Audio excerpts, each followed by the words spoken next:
How's it going, fellow Witchers? Welcome to a brand new Witcher Season 2 trailer breakdown video. We got another trailer, the official trailer that is, and this one really feels like the momentum is stepping up with what they showed us in terms of action and just really every single little corner. And we got quite a few cool little nuggets of information compared to what I broke down in the previous trailer. But yeah, let's just not waste any more time and get into some of these details in the trailer. Let me know your thoughts down in the comments below, just pertaining to anything that you're excited about, any theories, anything I may have missed down in the comments, of course. But yeah, let's get right into this. So, right at the beginning, we of course have Nivelun's commentary to Geralt, and we've seen a bit about Nivelun in the previous trailers. We've even had scene teasers of this very episode as well, pertaining to Nivelun and Geralt. But yeah, since they stay at his place on the road to Kaer Morhen, of which I believe this is the very shot of them approaching his mansion, that is where they encounter the Bruxa, which, if you don't know already, basically the Witcher's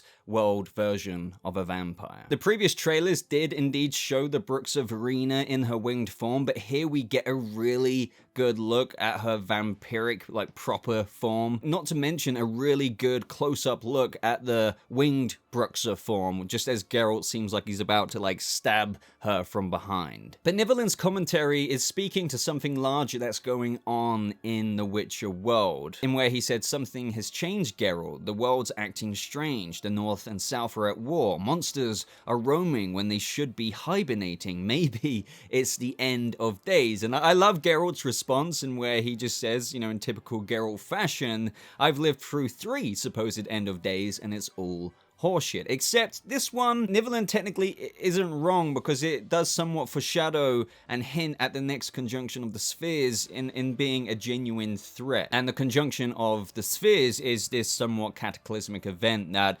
allowed, you know, a long time ago, but it can happen again, the ability for all of those creatures and whatnot to even arrive in the world of the Witcher in the first place. And as for Nivelun and these first shots we get of the Bruxa and everything, as what I went into my other trailer breakdown, it is somewhat of the Beauty of the Beast storyline, in where we have Nivelun's lover actually being Verena, the Bruxa, which doesn't exactly end up in a good way, as you can tell from this trailer, in where Verena goes pretty mad in her vampiric form, or Bruxa form, shall I say, battling Geralt in Nivelun's courtyard, or what, you know, whatever location that is in his mansion. And that's what I really love about this trailer. It's just so much more action oriented, and it really kind of sucks you in for excitement building up to season 2. And it really looks like we are getting some fantastic Witcher battles next season, and not just from Geralt, but here we see all of the Witchers from Kaer Morhen all potioned up. Funnily enough though, the Witchers that we see in this moment, including Vesemir, look to be preparing themselves, obviously, as they're all potioned up, so to speak,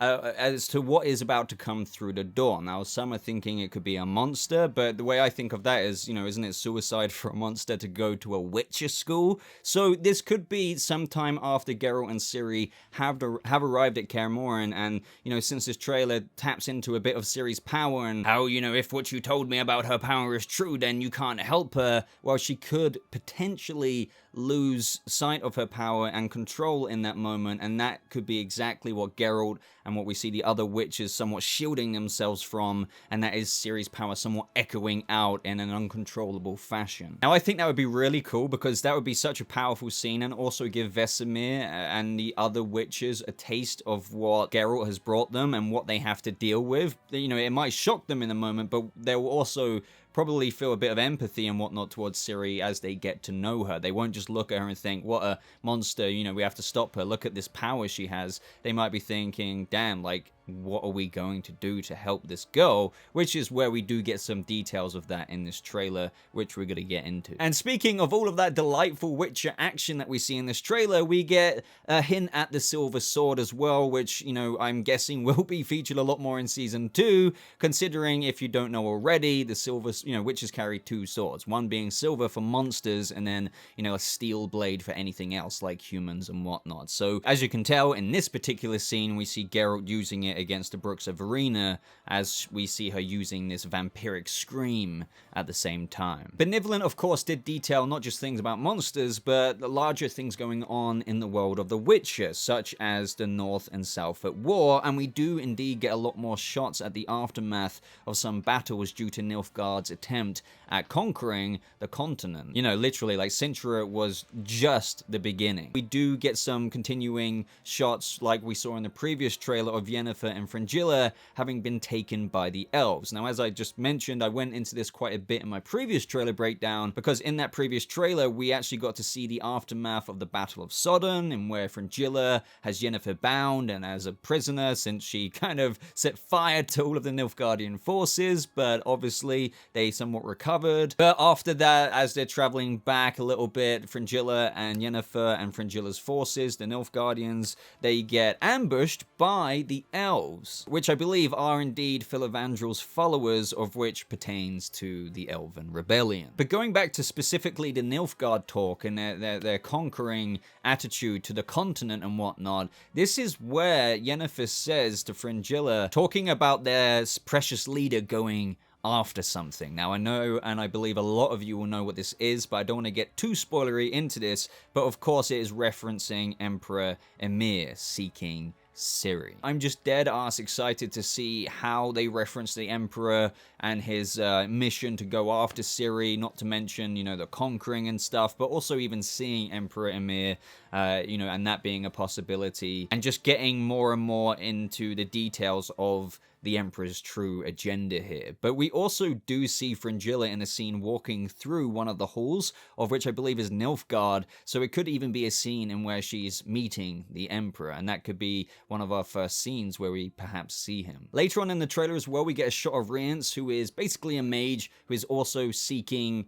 Ciri. It all basically goes back to the Emperor and what I was just discussing. You can liken him to Cahir from Season 1. Do you remember the guy going after Ciri and, you know, he got knocked off his horse when Ciri screamed and, like, cracked the earth? And I believe we even see the aftermath of the cracked earth that Ciri caused with her unimaginable power in this trailer, which is pretty cool. We also get another shot of the Witcher medallions in Kaer Morhen, which is a tribute to their fallen Witcher brothers hanging on this tree. They seem to be vibrating and going crazy. This could be perhaps pertaining to that theory earlier, where Ciri may be unintentionally releasing her power. Yet again, I don't know why a monster would go to Kaer Morhen, but that's also totally possible and why they might be moving the way they are. Interestingly as well, though, we get a shot of Aratuza, which is where Yennefer was trained to be a sorceress. So we see her there with Tissaia. So that's super interesting because, you know, unless this is after obviously she's being captured by Fringilla, and then they're captured by the elves. Does she go back there? But a simpler explanation would be perhaps a flashback, which is relevant to present day. Who knows ultimately, but I'm interested in seeing these two reunited. We know that Tissaia is very much so looking for Yennefer.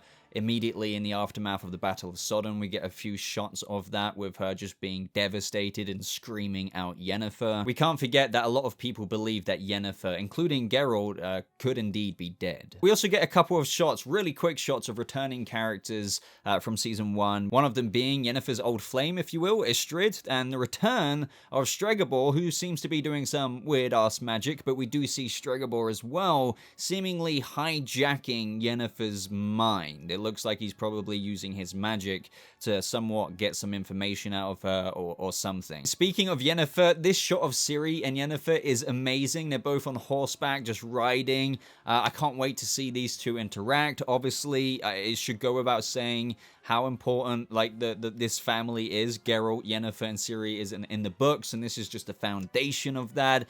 And at the same time, this will be quite far into the season, I imagine, considering how much of their own respective stories that they have yet to go through. For example, Geralt and Ciri on the road to Kaer Morhen, but stopping at Nivelun's mansion, and then the training, and then we have Yennefer, who's being captured, or who is captured by Fringilla, but then gets captured by the elves. So, you know, there's quite a bit of road and path to get to these two being united for the first time. But yep, that's hopefully going to be an amazing moment to see. But interestingly as well, Yennefer isn't the only person of interest we see with Ciri in the trailer, because we also see her with Triss, who seems to have a little bit of a redesign from Season 1 in a more subtle way to some of the redesigns, such as the Nilfgaardian armor, which is a absolutely huge motherfrickin' upgrade from the little yeah, you know what it looked like beforehand. So as for Triss, it's super interesting seeing her with Ciri. She will likely be assisting holding Ciri in some form of training in a way that the witches can't. That's not me saying that I think Triss will be able to completely help her with her elder blood power or anything like that, because I don't think she necessarily will have a handle on what to do, but she's more equipped than I guess the witches are to help her initially kind of figure out her footing with it all. And as far as her other Witcher training, of course she'll be getting a bit of training from Geralt, but we do see her in the trailer as well with these shots of her with Lambert and Coen, so it's going to be great to see her being trained by multiple witches, not just Geralt. And not to mention, I cannot wait for the Vesemir scenes with Ciri. But speaking about Ciri's power and how I was going over how Triss may try and help her with it a little bit, we do get a bit more explanation on that in terms of what I was teasing earlier, with perhaps the witches coming up with an idea or two as to who can help Ciri a little bit more. And that's when we get a tease of Nemmeke in the trailer, of whom is another sorceress talking about Ciri's power, and she says that if what you say about her power is true, then there's nothing you can do to help her. Just somewhat teasing and highlighting how powerful Ciri is, but perhaps she has a little bit more to offer than just a warning. But speaking about the action in this trailer, guys, that I mentioned earlier on in this video, this is when at the very end of the trailer, it was just so awesome to see Geralt and Ciri with this monster here, known as Eleshen, of which I believe originated from the actual Witcher games, which is a really nice nod there. This could even be the moment where Geralt tells Ciri to run, because it does seem to be quite a very feisty situation, and where Geralt is chopping off all kinds of roots that is being deployed by the Eshin monster here. You can look at this Leshy or Leshen or Spriggan, if you will. They're known as multiple names as this monster of the wood, if you will. Like, yeah, they kind of kill anyone who comes across them. And then, of course, at the very end of the trailer, we have Geralt kind of save Jaskier from jail.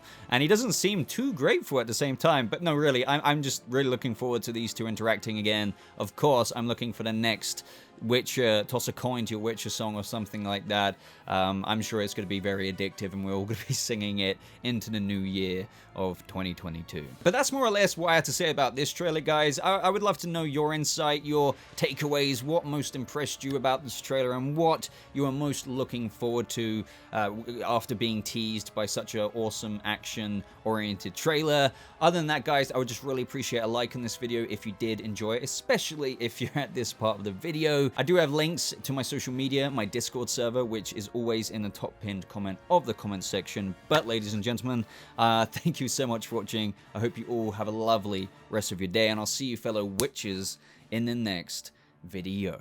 Goodbye.